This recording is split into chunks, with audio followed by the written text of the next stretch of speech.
नमस्कार। आज बात करते हैं बॉलीवुड की महारानी नहीं बॉलीवुड की क्वीन के बारे में, कंगना रनौत। 2 दिन पहले इनको पद्मश्री अवार्ड मिला। यह समझ में आता कि इनको पद्मश्री क्यों मिला है, इससे पहले सामने आता है एक बेबाक interview. Aware person, I'm a nationalist. ओहो, देशभक्त। I'm a देशभक्त, I'm a पक्का देशभक्त. हाँ, देशभक्त कोई भी हो, पक्का ही होता है। This is my primary identity. अच्छा, ठीक है। आपके लिए हर चीज से पहले देश है। अच्छा है।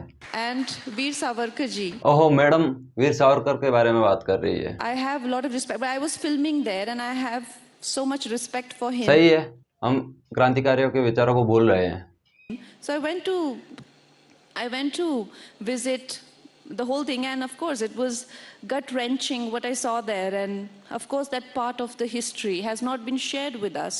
ओहो, मैडम जी ने इतिहास पढ़ रखा है, ध्यान रखना है इस बात को, आगे काम आएगी। Many of our people did not get their due because there were many who planned it that way, and it's a very unfortunate situation. इसके बाद मैडम से पूछा गया कि कांग्रेस वीर सावरकर को देशभक्त नहीं मानती। Look, this is a very large subject, but if I tell you my thoughts on it, I have studied a lot on this, and I have done a lot of research. I have also done a film of a martyr. अच्छा, तो madam ने यहाँ पर भी बहुत research की है। It's very evident, it's very clear, and it's a matter of fact that British did not take over India by some democratic process. अच्छा, ठीक है, हम सभी जानते हैं अंग्रेजों ने एक प्लानिंग के साथ ही भारत पर कब्जा किया था। Right, it was a forceful occupation of this nation, and there were some battles here and there. ये भी बात सही है, बहुत से युद्ध लड़े गए थे अंग्रेजों को भारत पर कब्जा करने से रोकने के लिए। But in 1857 there was a decisive, पहला जो स्वतंत्रता संग्राम हुआ था, it was a decisive fight for freedom, and they somehow curbed it. जी मैडम जी, आपने ठीक ही कहा। 1857 में पहली क्रांति थी जब पूरा भारत एकजुट होकर के अंग्रेजों से लड़ा था। What followed after that? चलो अब देखते हैं, आगे की बात भी बता रही है मैडम, देखते हैं क्या बताते हैं। Is the most unfortunate part of the history. More unfortunate than what happened to Jews also. It is more unfortunate than that also, but it was not printed in the media. अच्छा, अब madam जी बता रहे हैं कि गलती से उसके बाद की घटनाएं मीडिया में प्रिंट नहीं हुई। तो मैडम बताना तो जरा, कौन सी घटनाएं नहीं प्रिंट हुई? Whether Jallianwala Bagh or whether Bengal famine, whatever they did after that. रुको मैडम, ये तो हमने पढ़ रखा है, 6th, 7th, 8th और हिस्ट्री के बुकों में पढ़ रखा है। आपने कहीं और पढ़ा होगा। They went for Indians because they were able to curb that first fight of independence. जी बिल्कुल, अंग्रेज अच्छे से समझ चुके थे कि भारतीयों को कंट्रोल कैसे किया जाता है। And in that phase, what Indians cultivated in them a strong sense of being wronged, and at times when you're stripped of everything, they left us literally starved. अच्छा, अंग्रेज चले गए, क्यों? We did not have money to even eat. हमारे पास खाने के पैसे नहीं थे। हाँ बिल्कुल, शायद आर्थिक मंदी आई थी, अंग्रेज लुट के गए। And so many near dear ones dying in front of, all you want is to fight. अच्छा, आसपास वाला लड़ना नहीं चाहते थे? And I'm not saying this is right or this is wrong. Ma'am बता दो ना, क्या गलत क्या सही नहीं है। I'm saying this is how human psyche is. अच्छा, कैसे? And British were acutely aware of it. क्या जानते थे? That the blood will flow, but they decided whose blood will flow. It shouldn't be their blood. And for that, they needed some people who could help them, so that Indians' blood flows, but not theirs. Now, these are the people who were labeled as liberals. Congress. अच्छा, कांग्रेस आजादी के लायक नहीं थी, मतलब पूरी भारतीय जनता आजादी के लायक नहीं थी।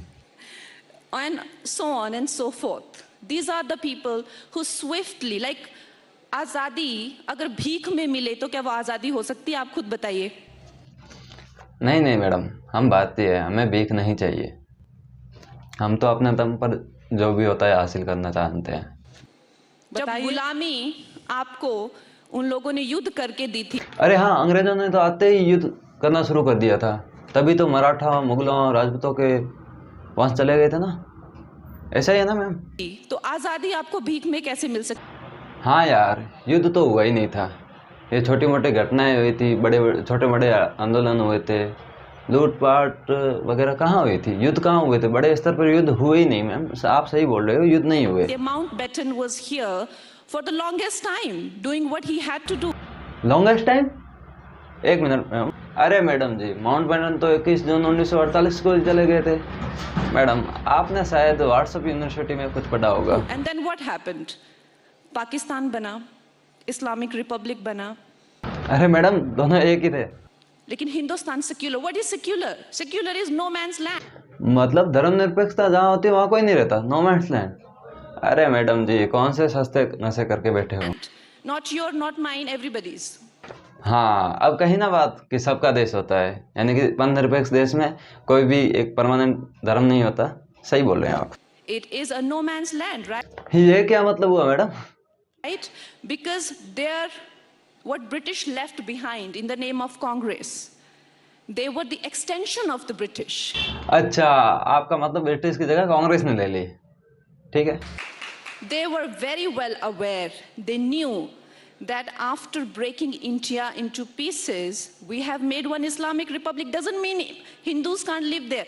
30% of population was still Hindu. अरे मैडम जी रुकिए, 2051 की जनगणना के अनुसार पाकिस्तान में 2% और बांग्लादेश में 22% हिंदू थे। थोड़ा अच्छे से पढ़ते। We also had some 10-15% of Muslim, but still it was called no man's land. Why? अरे मैडम, क्योंकि भारत हमेशा से सेकुलर रहा है। आपने शायद ढंग से इतिहास नहीं पढ़ा, फिर से पढ़िएगा। और हाँ मैडम, इतिहास वो पढ़ो जो NCERT में है, व्हाट्सएप यूनिवर्सिटी पर नहीं। Because they knew the extension of British would not be, they will rip them apart if they do not play on Hindu, Muslim, secular, vicular and this and that. अच्छा, आपके हिसाब से लड़ाई होनी चाहिए थी, भारत भाग विभाजन पे जो हुआ वो बहुत नहीं था। This is Congress in nutshell. And coming back to Savarkar or Lakshmi Bai or Neta Bose, coming back to these people knew that the blood will flow, but it should not be Hindustani blood. क्या मतलब madam? Blood अलग था लेकिन हिंदुस्तानी नहीं? Madam, अब ज़्यादा हो रहा है, इनके बारे में ऐसा मत बोलिए please. They knew it and they paid a price, of course. वो आज़ादी नहीं थी। क्या सच में? वो भीख थी, और जो आज़ादी मिली है वो 2014 में मिली है। एक सेकंड मैडम, क्या बोला? वापस बोलना। जो आज़ादी मिली है वो 2014 में मिली है। नमन है मैडम आपको, इसी के लिए तो आपको पद्मश्री मिला है कि आप आराम से बैठकर हमारे स्वतंत्रता सेनानियों का मजाक बना सकें और उनके बारे में बुरा भला कह रहे हैं। एक मिनट, आपके दादाजी भी तो विधायक रहे हैं 2014 से पहले। अच्छा, वो भी भीख मांग रहे थे? वाह मैडम जी, वाह। मैडम जी, आप जो भगवा करते हैं ना, उनकी भी 2014 से पहले कई बार सरकारें रही है, मतलब वो भी भीख मांग रहे थे। नमन है आपको मैडम। अभी मुझ पे 10 केस और होने वाले हैं इसके बाद। मैडम 10 केस नहीं, आपको तो देश निकाला दे देना चाहिए, जो आपने अभी बोला है उसके लिए। आपका शक बिल्कुल गलत है, आपका शक बिल्कुल गलत है। मैं एक शुद्ध नेशनलिस्ट हूँ, देशभक्त हूँ। भैया माफ़ी चाहते हैं, हमें ऐसे देशभक्त नहीं चाहिए। और मेरा इंटरेस्ट सिर्फ देशभक्ति में है। मैं अपने काम से बहुत खुश हूँ। जी, हम तो बहुत खुश हैं आपके काम से। किसी दिन दंगे जरूर कराएंगे आप। मेरे काम में इज्जत भी मिलती है, पैसा भी मिलता है, अच्छे कपड़े भी पहन सकते हैं, अफेयर भी कर सकते हैं, सब कुछ कर सकते हैं। हाँ, तभी तो आपने कई करो जड़े। इस इंटरव्यू के बाद में वरुण गांधी, जो कि बीजेपी के वरिष्ठ नेता हैं, उन्होंने ट्वीट करके उनको जवाब दिया कि आपने स्वतंत्रता सेनानियों के त्याग और बलिदान का मजाक बनाया है, आपको पागल कहूँ या देशद्रोही? तो महारानी ने रिप्लाई दिया कि मेरी नज़र में तो 1857 की क्रांति ही पहली क्रांति थी, उसके बाद में 1947 में तो अंग्रेजों ने गांधी जी के कटोरे में भीख दिए। फिर से पढ़िएगा, गांधी जी के कटोरे में भीख दिए, ये कथन था उनका। और आखिर में कहा, जा और रो अब। मैडम जी, आप जिस पार्टी को 2014 से जानती है ना, उस पार्टी में ये काफ़ी लोकप्रिय हैं और कई समय से अपनी सेवाएं दे रहे हैं। इन्होंने तो बस कुछ शब्द दिखाए थे। हमारे हिसाब से तो आपने जो कहा है उसके लिए आपको देश निकाला दिया जाना चाहिए। देश निकाला। भैया मेरे को लाइक शेयर सब्सक्राइबर नहीं चाहिए। आप इस वीडियो को इतना शेयर कर दीजिए कि इस बेगैरत औरत की करतूत हर भारतीय को पता चले और इन पर कोई कार्रवाई की जा सके। भैया हमें ऐसे देशभक्त नहीं चाहिए। धन्यवाद।